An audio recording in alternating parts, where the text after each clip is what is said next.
Mitä ihmettä? No mahtavaa. Mä tanssin sen viereen. Joo, tietenkin. Hei, me nähtiin tuolta ikkunassa, kun sä tanssit yksinäs tässä kadulla perjantai-aamupäivänä. Minkä ihmeen takia? Mä vähän lämmittelen, tai mä niinku kerään sitä pokkaa tanssia kadulla, koska mulla on tämmönen idea, että lauantai 15. päivä kesäkuuta on hyvä päivä, jolloin voi tehdä pieniä asioita, joilla ilahduttaa itsensä ja muita. Mä ajattelin, mä kokeilen, että millaista on tanssia kadulla. Tuntuuko se vaivaannuttavalta? Ei se oikeasti tunnu, kun on oikein biisi korvissa, niin hyvä vaan.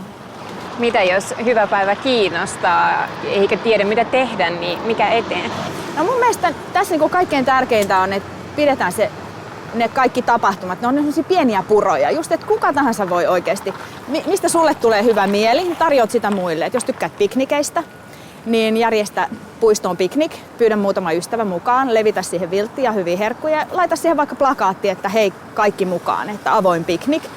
Tai jos tykkäät lukea satuja, niin järjestä semmonen satutunti lapsille. Ja tää systeemihän toimii niin, että nettisivulla on kartta, johon voit merkitä. Katso, että toi puisto, täppä siihen ja sinne pieni teksti, että tervetuloa pelaamaan krokettia.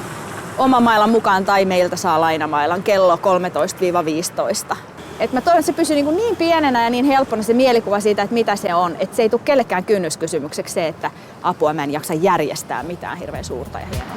Toi sun tanssi oli aika inspiroivaa, niin mulle tuli yksi idis itse asiassa mieleen, minkä mä aion nyt kyllä tehdä. No, kerro. Mä menen tuohon meidän lähikahvilaan ja maksan seuraavan ihmisen kahvin. Hyvä. Tosiaan anna se sitten hänelle ihan ja sano, että hyvää perjantaita. Toivottaa nimetön ihminen. Tehdään näin.